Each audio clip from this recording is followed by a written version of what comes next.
She was only a maid, until God turned her into the billionaire's boss.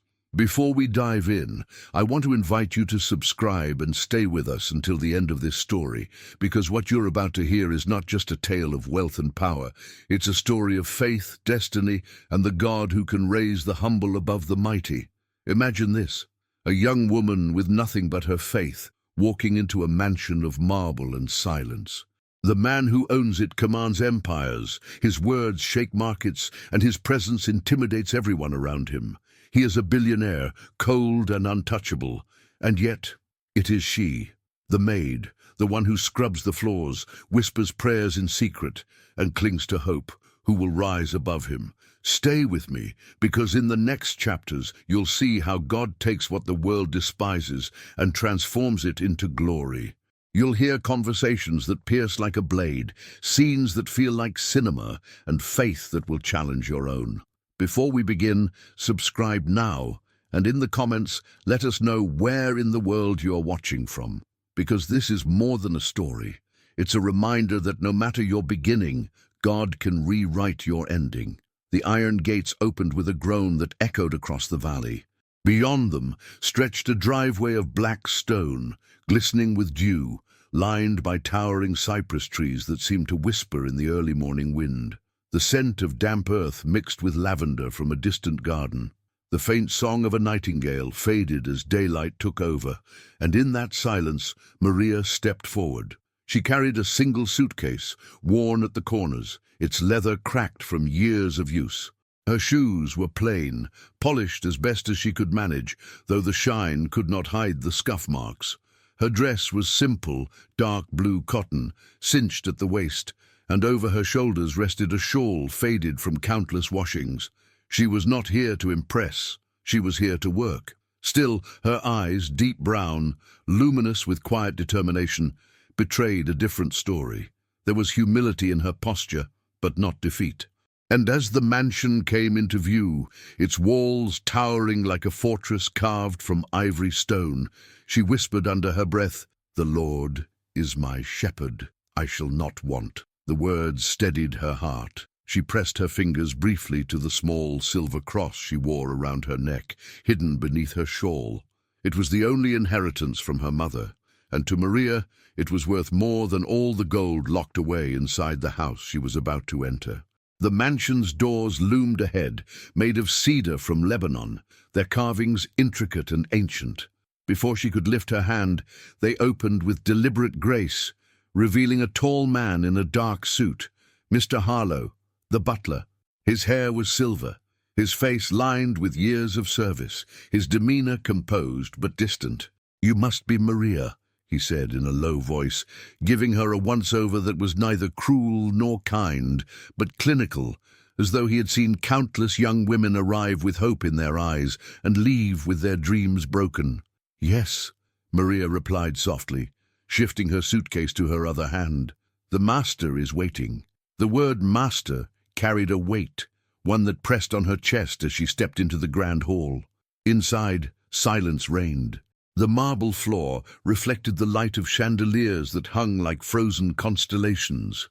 Columns of white stone rose toward the ceiling, painted with golden leaf designs, but there was no warmth in their splendor. The house was beautiful, yes, but it felt like a museum built for power, not for love. At the far end of the hall, he stood, Alexander Sterling. He was taller than she had imagined, his frame commanding even in stillness. His tailored charcoal suit fit like armor, his shoes polished to a glassy shine. His hair, dark with streaks of silver, was combed with ruthless precision, but it was his eyes, steel gray, cold, calculating, that froze her where she stood. They were the eyes of a man accustomed to control, a man who measured everything in terms of gain and loss. He did not approach her.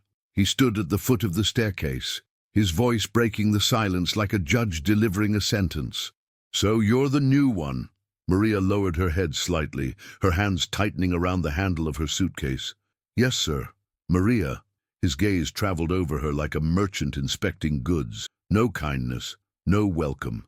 Only judgment. I don't tolerate incompetence, he said flatly. I don't tolerate mistakes. You will do as you're told, you will not question, and you will remain invisible. Do you understand?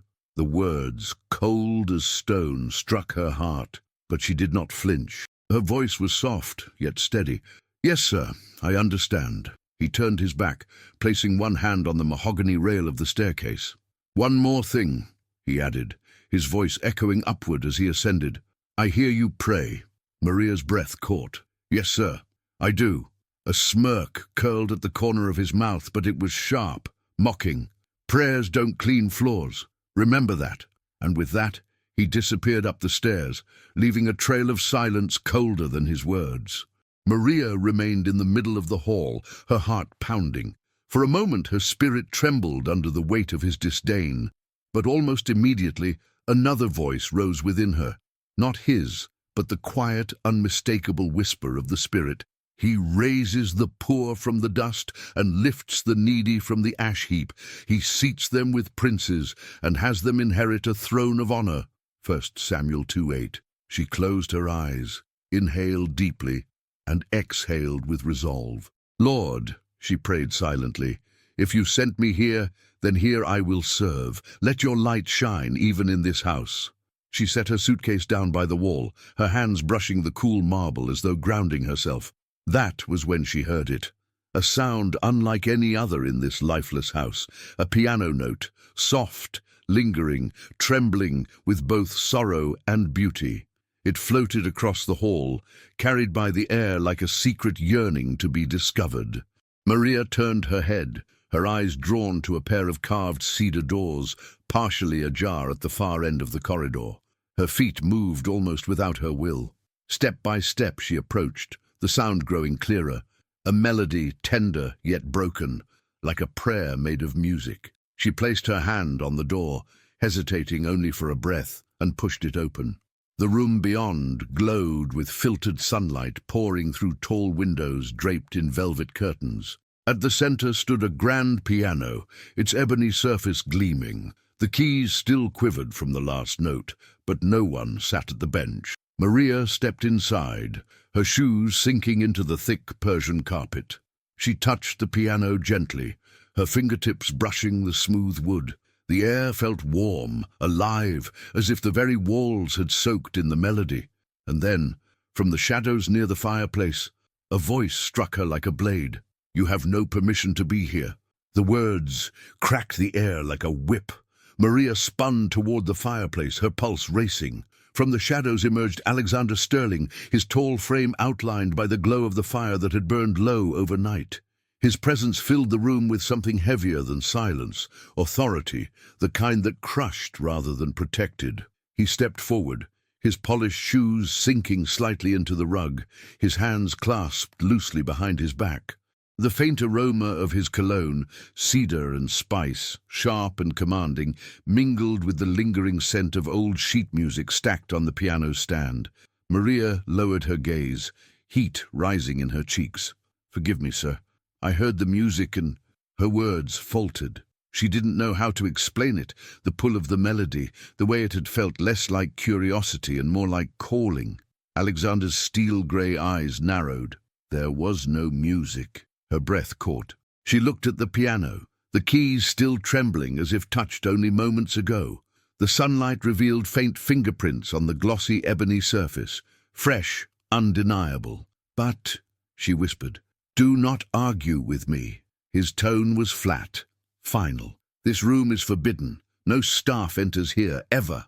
He moved closer, his presence towering. Maria gripped the edge of her shawl, forcing herself not to retreat. Yes, sir, she murmured, her voice steady though her hands trembled slightly. He studied her, eyes narrowing further, as though trying to decipher something hidden behind her humility. Do you know why I keep this room closed? Maria hesitated. No, sir. Because memories are poison. His voice, though sharp, carried a strange fracture beneath it, a note of pain quickly masked by arrogance. He turned away before she could read his expression. Do your work and stay out. He left as suddenly as he appeared, the door slamming shut behind him with a finality that sent a shiver through her. For a long moment, Maria stood in the silence he left behind. Her chest rose and fell quickly, but not from fear alone. There was sorrow in his words, buried deep beneath the steel, memories a poison. What had he lost? She placed her palm gently on the piano lid, whispering, "Lord, even here in forbidden places, your music still plays." Hours later, Maria found herself in the servants' quarters, a small but clean space with a single window overlooking the garden. The walls smelled faintly of fresh paint, and the sheets, though plain, were neatly folded. She knelt by the bed, resting her hands on the blanket, and prayed in silence.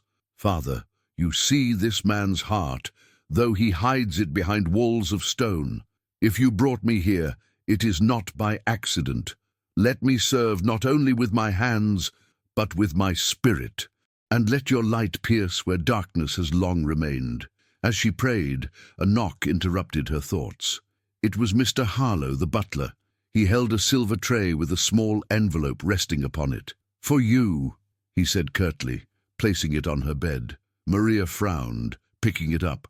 The envelope bore no name, no seal, only her title, Maid. Inside was a single note written in sharp, elegant handwriting. "Stay out of the piano room. You will not be warned again." Her fingers trembled as she folded the note back. A warning? A threat? And yet, as she glanced at the window, where the evening light bathed the lavender garden in golden fire, she felt peace settle over her heart. For even as shadows grew, she remembered the scripture her mother had repeated to her as a child. "The light shines in the darkness, and the darkness has not overcome it." John 1:5. Maria pressed the verse to her heart, unaware that someone from the balcony above was watching her every move. Eyes as cold as iron. Eyes that carried secrets he swore never to reveal. Morning light poured through the tall windows of the mansion, slicing the air into shafts of gold that danced across the marble floor. Dust floated like tiny stars in those rays, and Maria, with a simple cloth in hand, moved carefully from one corner of the grand hall to the other. Her body bent in rhythm, her fingers tracing the ornate carvings of furniture worth more than anything she had ever known. Each piece whispered of power: mahogany polished to a mirror finish, gold-framed mirrors taller than doors, vases of ancient porcelain whose value she couldn't begin to imagine. Yet beneath her touch, Maria felt something else: coldness, emptiness, as though wealth had silenced life itself. She dipped her cloth into a bucket scented faintly with lemon oil and whispered, "Whatever you do, work at it with all your heart, as working for the Lord, not for men." Colossians 3:23. Her voice was soft, yet the words filled the hall more than the silence ever had. Suddenly, footsteps echoed against the marble, firm, steady, unyielding. Maria lifted her eyes and froze. Alexander Sterling entered the hall, his presence as commanding as the chandeliers above. His suit was different today, midnight blue, crisp, the fabric moving like water with every step. He carried a silver case in one hand, a phone pressed to his ear with the other. His voice was sharp, clipped, filled with authority. "I said liquidate it. I don't care what the shareholders think. I don't care who burns in the process. Close it." He strode past her without pause, but his words lingered in the air, heavy, almost cruel. Maria lowered her gaze, continuing her work, but her heart trembled. How can a man speak with such fire, yet live with such ice? Moments later, he ended the call. Silence followed. She could feel his eyes on her now. Slowly, she straightened, cloth in hand. "You talk to yourself," he said, his voice flat, unreadable. Maria held his gaze. "I was praying, sir." He studied her, as though weighing the worth of her words. "Prayers don't polish marble." Her lips curved slightly, not in defiance, but in quiet assurance.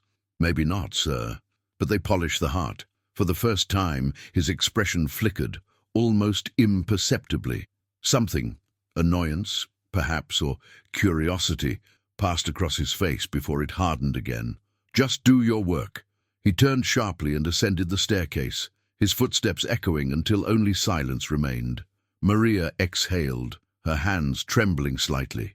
His words cut deep, but her faith held firmer. Lord, even if he mocks, let me reflect your light here. Later that day, Maria was assigned to the library, a cavernous room lined with shelves that climbed toward the ceiling like walls of a cathedral. The scent of old leather and ink wrapped around her as she dusted carefully, each book a treasure, each shelf demanding reverence. But as she worked, her cloth brushed against a frame tucked behind a row of volumes. Curious, she slid it free. It was a photograph, a young woman with dark hair and kind eyes, holding a small boy whose smile radiated innocence. The boy's eyes were unmistakable, steel grey, the same as Alexander Sterling's. Maria's heart tightened. She stared at the photo, sensing the weight of a story unsaid. Is this his son? His wife? Why hide them away?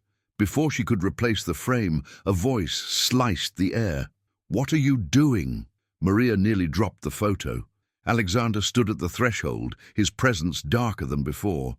His eyes locked on the picture in her hands, and for the first time, Maria saw not arrogance, but fire, fierce, uncontainable. She stammered, her voice trembling. I was cleaning, sir. I didn't mean, put it back. His command was sharp, almost breaking. Maria carefully slid the frame behind the books, her fingers lingering for just a second before pulling away. Forgive me, sir. Alexander's jaw tightened, his eyes stormy.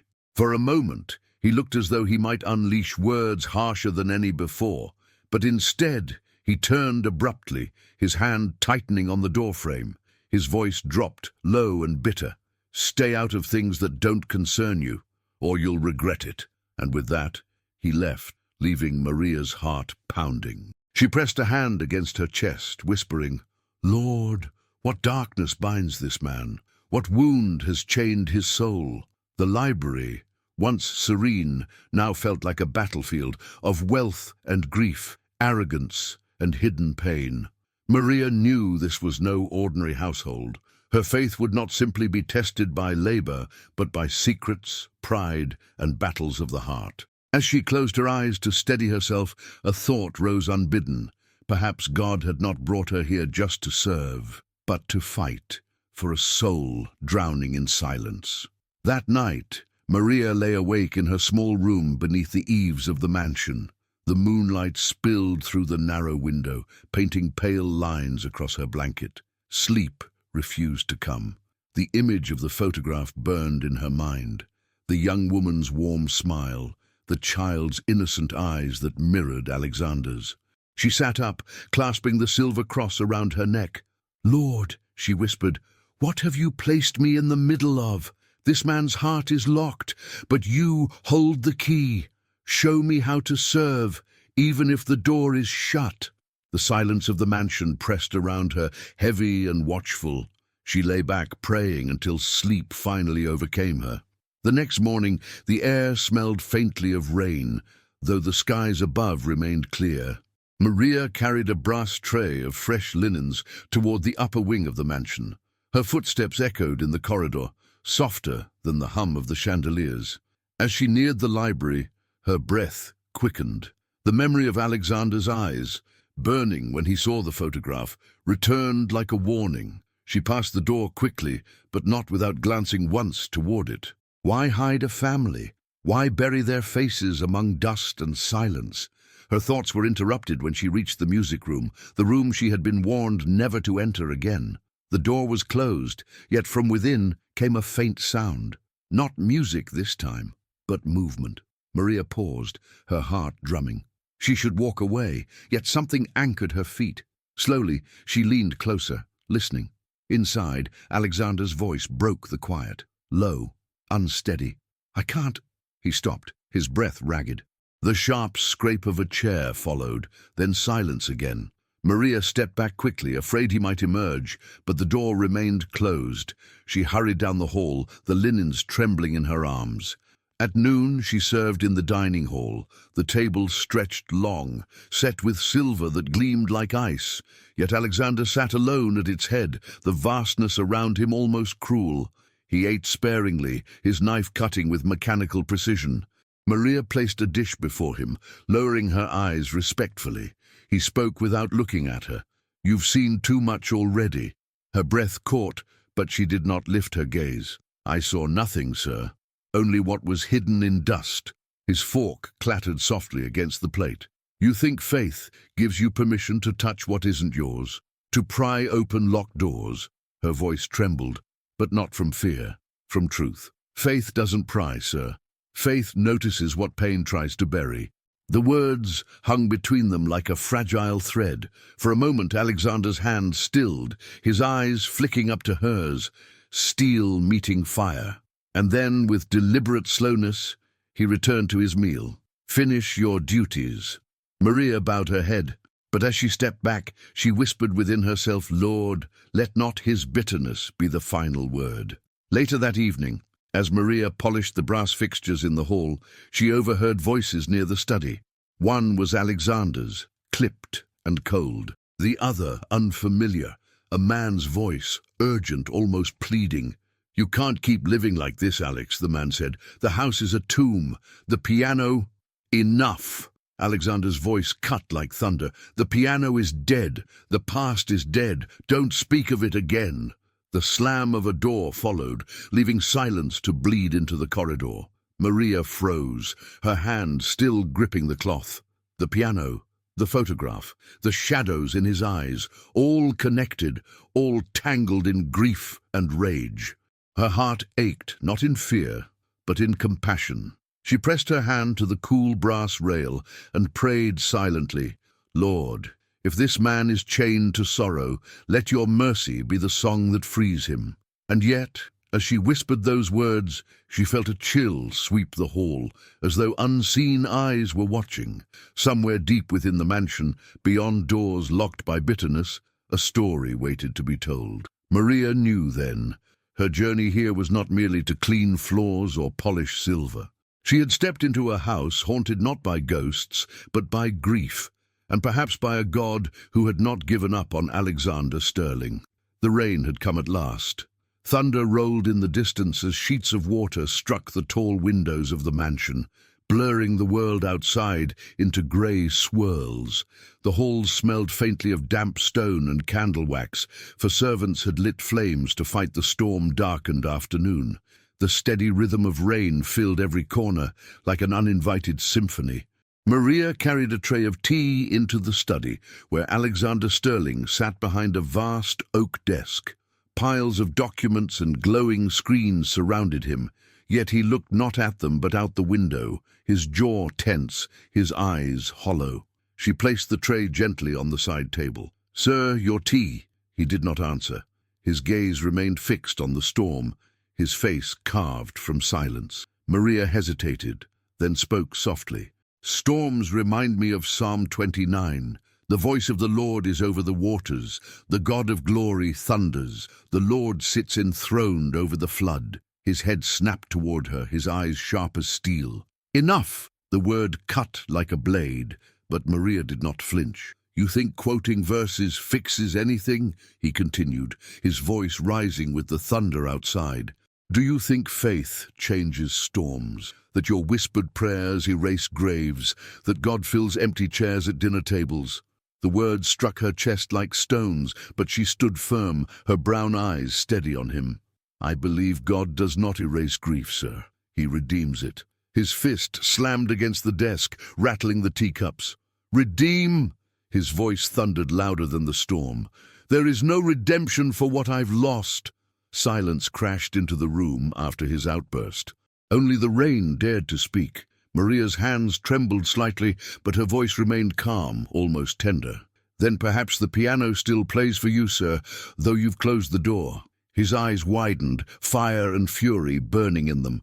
He rose suddenly, towering over her, his presence overwhelming. You have no right, he hissed, his voice low, trembling with restrained rage. No right to speak of things you don't understand. Her chin lifted slightly, her voice unwavering now. You're right, sir. I don't understand your pain, but I know the one who does. The storm cracked outside, lightning flashing across the study. For a moment it lit his face, half shadow, half flame, as though torn between fury and something deeper, almost fear. He turned away sharply, pacing toward the shelves. His hands gripped the wood until his knuckles whitened. "You think your God cares for men like me?" His voice dropped, low and bitter. "If he did, he would not have taken them." Maria's breath caught. Them. The word lingered heavy in the air, confirmation of the photograph she had seen. Wife, child, gone. Her heart ached, but she did not press. She simply whispered, "Perhaps he hasn't taken them, sir. Perhaps he's keeping them until the day he restores what was broken." The words hung like fragile glass in the storm-lit room. Alexander whirled around, his eyes wet, not with tears that fell, but with tears he refused to shed. He opened his mouth to strike her with words sharper than knives, and then stopped. The storm outside raged, but inside, silence fell. For the first time, Maria saw it, the crack in his armor, a wound not healed by wealth, not silenced by arrogance. And for the first time, he saw her not as a maid, but as something far more dangerous, a witness. The rain struck the windows with relentless force, each droplet racing down the glass like tears too stubborn to fall. The mansion's chandeliers swayed faintly with the storm's fury, their crystals scattering fractured light across the walls. Maria entered the study quietly, carrying a tray of tea. The scent of bergamot rose from the porcelain cups, mixing with the damp smell of rain-soaked wood that seeped through the walls. Alexander Sterling sat behind the massive oak desk, one hand resting on a stack of contracts, the other clenched against his temple. "Sir, your tea," she said softly, placing the tray on the table beside him.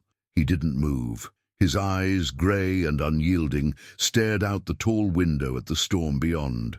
After a long silence, Maria spoke again, her voice barely above the rain. "Storms remind me of Psalm 29. The voice of the Lord is over the waters. The God of glory thunders." Alexander's head turned sharply, his glare as sharp as the lightning outside. "Enough!" The word was low, but it struck her like a blade. Still, she did not retreat. "You think verses fix anything?" His voice rose suddenly, like thunder breaking across the valley. He pushed back from the desk, rising to his full height, looming over her. "Do you think your whispered prayers change storms? That faith fills empty chairs at a dinner table? That your God rewrites death itself?" Maria's fingers tightened on her shawl, but her gaze did not falter.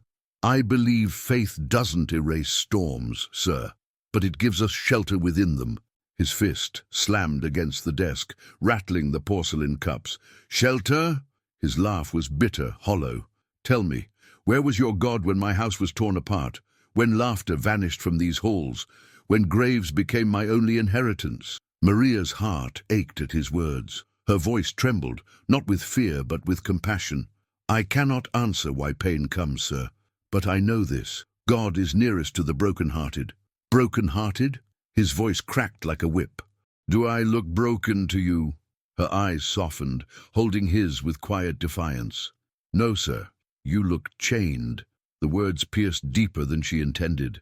For a moment, Alexander's eyes burned with rage. He stepped closer, his presence overwhelming, his cologne sharp like cedar smoke. "You presume too much for a maid." His tone was low, dangerous. Maria lifted her chin slightly. "Perhaps, but sometimes God sends servants to speak truths kings refuse to hear." Lightning flashed, illuminating the room in a burst of white. For a heartbeat, Alexander's face was exposed. Pride, fury, and something else beneath it. Fear.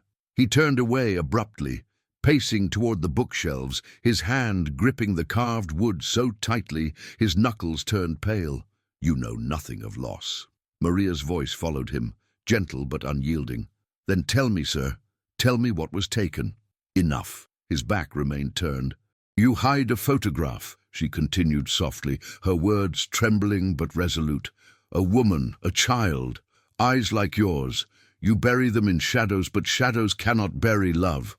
Alexander spun around, his face pale, his voice like fire. "Do not speak their names. You know nothing." Maria stepped forward, her hands clasped tightly before her chest. "Then let me know, not as a maid, not as a stranger, but as one who believes no heart is beyond God's reach." For the first time, His composure broke. His voice lowered, trembling with restrained agony. He took them, do you hear me? He took them, and if your God exists, he is a thief.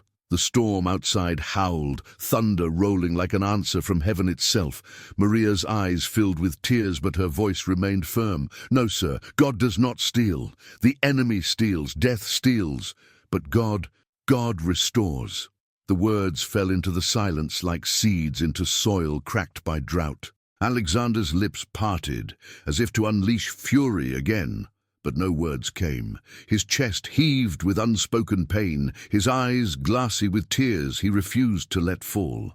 And in that fragile silence, Maria whispered one final truth. Perhaps, sir, the piano still waits, not for your hands, but for your healing.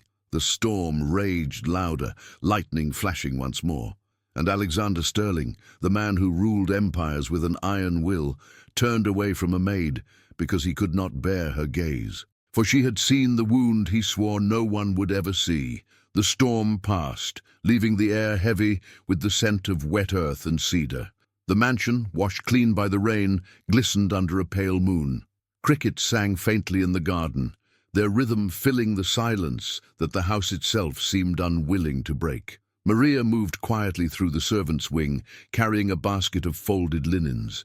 Her steps were soft, but her heart carried the echoes of the confrontation in the study.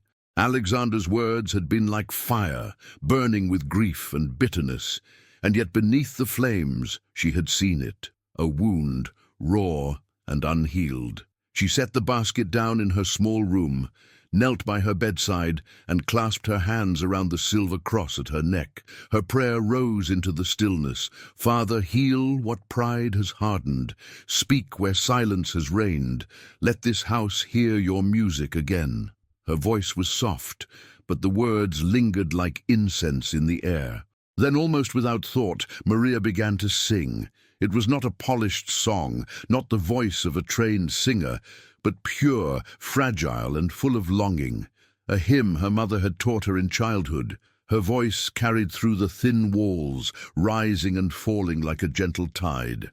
Unbeknownst to her, Alexander Sterling stood on the balcony above the servants' wing. He had come seeking solitude, the night air cooling the restlessness in his chest. But the moment her voice reached him, he froze. Her song threaded through the night, weaving itself into the shadows of the mansion. Each note carried something he had not heard in years: hope. He gripped the balcony rail, his knuckles white, memories pressed against him like ghosts. His wife's laughter, the sound of a child's tiny hands striking piano keys for the first time, the echoes of a home once filled with warmth. The pain was unbearable. "Stop," he whispered to himself. But the song continued, refusing to obey the walls he had built. Finally, unable to contain it, he descended the stairs and strode into the courtyard below. The gravel crunched under his shoes as he approached the narrow window of Maria's room. The light within glowed dim, flickering from a single candle. Her silhouette knelt in prayer as her voice rose in quiet surrender. He clenched his fists. Anger, sorrow, longing, all collided within him. The door creaked open behind him. Mr. Harlow, the butler, stood in the shadows watching silently. Alexander turned sharply. "What are you staring at?" The old butler's eyes softened. "It has been a long time, sir, since this house heard a song at night." Alexander's jaw tightened. "Songs change nothing." "Perhaps not," Harlow replied gently, "but they remind us that we are still alive." For a moment, silence stretched between them. Then Alexander turned away, his voice low and sharp. "Keep her away from the piano room, do you hear me? Away." "Yes, sir," Harlow answered, though his eyes betrayed something unspoken, hope perhaps, or pity. Alexander walked back into the mansion, the echo of Maria's hymn still chasing him down the corridors. He pressed his hand to his chest as if to silence his own heart. But no matter how tightly he closed his fists, he could not stop the trembling within. Maria's song had done what wealth, power, and silence never could. It had reminded him he still had a soul. The mansion lay under a heavy dawn. Mist curled over the gardens, clinging to the lavender bushes like a veil. The corridors were hushed, the marble floors cold beneath Maria's careful steps. She carried a bucket and cloths, prepared for another day of quiet labor. Yet as she neared the west wing, she stopped. The door of the piano room was ajar. Her breath caught. No one was ever allowed inside. Alexander's orders had been absolute. And yet, the faint sound of music drifted through the crack, halting, uneven, like a man learning to breathe again. Maria set down the bucket, her hands trembling. The melody faltered. A chord broke. Then silence. She pushed the door gently. Inside, Alexander Sterling sat at the grand piano. The morning light painted him in gold and shadow, his suit jacket discarded, his shirt sleeves rolled to his elbows. His fingers hovered above the keys, tense, uncertain. On the music stand lay a sheet yellowed by time, scribbled notes, smudged as if touched by small, clumsy hands. Maria stepped in softly, but the sound of the door betrayed her. Alexander's head snapped up, his eyes burning. "I told you." He stopped. His voice faltered. His face, usually carved in arrogance, was unguarded, vulnerable. Maria whispered, "Forgive me, sir. I heard, and I couldn't turn away." His jaw tightened. "This room is not for you." "Then why do you return to it?" she asked gently. The words struck him. He rose suddenly, his chair scraping against the rug. "You presume too much." Her eyes fell on the sheet of music. Who wrote this? For a moment, his mask slipped. His voice was low, strained. "My son." Maria's breath trembled. The boy in the photograph, his fists clenched at his sides. He was 6, bright as morning, laughed at every mistake, yet played with a joy this house has never known since. His voice broke. He turned sharply as though ashamed of his own confession. "And your wife?" Maria asked softly. He inhaled sharply, as if the air itself had turned to knives. "She loved this room. She taught him every note. She was the song of this house, until—" His words caught in his throat. He pressed his hand against the piano, his shoulders shaking. "Until they were gone. A carriage accident. One night, one storm, and everything was silence." The weight of his confession hung heavy in the room. The chandeliers above seemed dimmer, the walls themselves leaning closer to listen. Maria stepped nearer, her eyes glistening. "And so you closed the door, not only to this room, but to your heart. Don't." His voice was raw, almost pleading. "Don't speak as though you understand." "I don't," Maria admitted, her voice trembling. "But I know the one who does, the one who lost his son, yet gave him so the world would live again." Alexander's eyes flashed, torn between fury and desperation. "If your God is so merciful, why let me suffer?" Maria's hand brushed the piano lid, her touch reverent. "Because even in suffering, he prepares redemption. You buried your music, sir, but God never stopped writing your song." He stared at her, his chest rising and falling, as though every breath was a battle. His lips parted, words on the edge, then closed again. Maria sat quietly on the bench beside the piano, her presence steady, unshaken. She whispered, "Play, sir.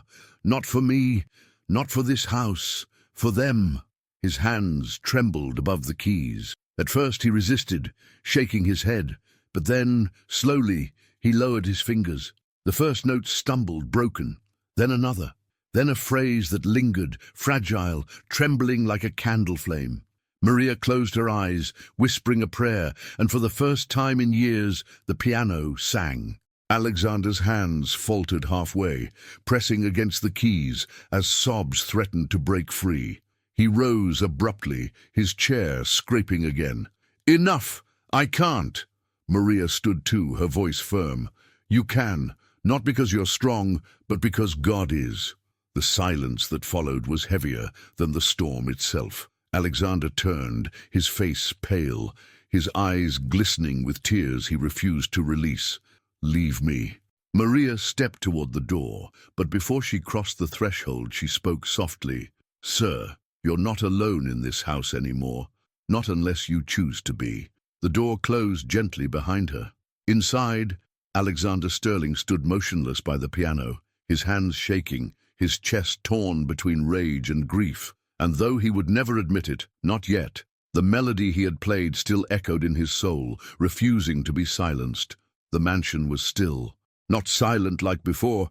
This time, it was waiting. Days had passed since the piano room. Alexander had shut himself away, refusing meals, refusing meetings, refusing even the butler's quiet care. But Maria sensed something shifting in the walls, like a storm breaking after years of drought. That evening she found herself in the chapel, hidden deep within the estate. It was a small stone room few had entered. Dust covered the pews, and the air smelled of forgotten candles. Maria knelt at the altar, a simple wooden cross hanging above. Her whispered prayer rose into the shadows. Lord, you break the proud and heal the broken. Do not let his heart die in silence. Tonight, let him hear you. Behind her, footsteps echoed, slow, heavy, hesitant. Maria turned. Alexander Sterling stood at the doorway, his figure framed by the faint light of the hall. His suit was unbuttoned, his tie loose, his face weary. Yet his eyes, they were no longer just steel. They were searching. He stepped inside, his voice low, almost hoarse. Why do you still pray? After everything I said, after everything I mocked? Maria rose slowly, her brown eyes meeting his. Because God never stops listening, even when we stop believing. His jaw tightened. He took a step closer, the wooden floor creaking beneath his weight. What if I told you I can't forgive him? That every prayer feels like a lie on my tongue? She held her cross gently, her voice trembling with compassion. Then let me pray for you until your voice finds its way back. Silence stretched between them. Alexander's chest rose and fell sharply, as though he was fighting something inside him. Finally, his voice broke. I've built empires, controlled markets, ordered lives, but I can't command my own heart. His hands clenched at his sides. I hate him for what he took, and yet, his voice cracked, and yet I need him, do you hear me? I need him. Maria's eyes filled with tears. She stepped closer, her hand hovering near his arm but not touching. Then surrender, sir. Not to loss, not to despair. Surrender to the one who can carry what you cannot. Alexander's lips trembled, his steel-grey eyes wet. I don't know how. Maria knelt, her voice steady but tender. Like this. She lowered her head, hands clasped. Come, kneel with me. For a long moment he stood frozen. The man who never bowed to anyone. The man whose word moved millions. His pride wrestled like a beast inside him. Then slowly, with trembling hands, Alexander Sterling bent his knees. The weight of years seemed to crash upon him as he knelt beside Maria at the altar. His breath shook, his voice breaking. God, I don't have the words. I don't even know if you'll hear me. His chest heaved. But if you do, take this grief, take this anger. I can't bear it any more. Maria's voice joined his, a whisper of hope. Lord, you are near to the broken-hearted. Tonight, be near to him. For the first time in years, Alexander bowed his head, and in the silence that followed, something shifted. Not outside. The storm was gone. Inside. A weight lifted, a chain broke. His sobs echoed in the chapel, raw, unrestrained. But they were not the sobs of despair. They were the sobs of surrender. Maria placed a hand gently on his shoulder, her voice steady. You are not lost, sir. You are found. The wooden cross above seemed to glow in the candlelight, its shadow stretching across them both. Alexander Sterling, the man who had commanded empires, now knelt like a child, led not by power but by the faith of a maid. The mansion was no longer the same. Where silence once choked the halls, music now returned. The grand piano sang again, not of sorrow, but of remembrance and hope. Alexander Sterling no longer hid from its notes. He played them slowly, faltering at times, but each melody carried a prayer. Maria often stood nearby, not as a servant waiting for orders, but as a witness to what God had done. Her presence was no longer invisible. She was the light in the house, once cloaked in shadow. One evening, as the sun dipped behind the cypress trees, Alexander turned to her, his eyes no longer just steel, but softened by grace. I built my life on walls of stone. And you, Maria, you tore them down with faith I mocked. You've led me where I could not lead myself. Maria lowered her gaze, her hands resting on her shawl. I only pointed you to the one who was always calling. He nodded, his voice quiet, almost reverent. Then let the world know. It was the maid who became my teacher, the servant who became my leader. And with those words, the story of Maria and Alexander Sterling became more than a tale of wealth and loss. It became a testimony that God does not measure by riches or power, but by humility and faith. For it is written, He raises the poor from the dust and lifts the needy from the ash heap. He seats them with princes and has them inherit a throne of honor. 1 Samuel 2:8. Perhaps you too feel unseen, your prayers unheard, your heart weighed down. Remember Maria, a maid who carried nothing but faith. Remember Alexander, a billionaire who carried everything but peace. And remember what God did when their paths collided. What He did for them, He can do for you. If this story touched your heart, subscribe now and share it with someone who needs hope today. And in the comments, tell us, where in the world are you watching from?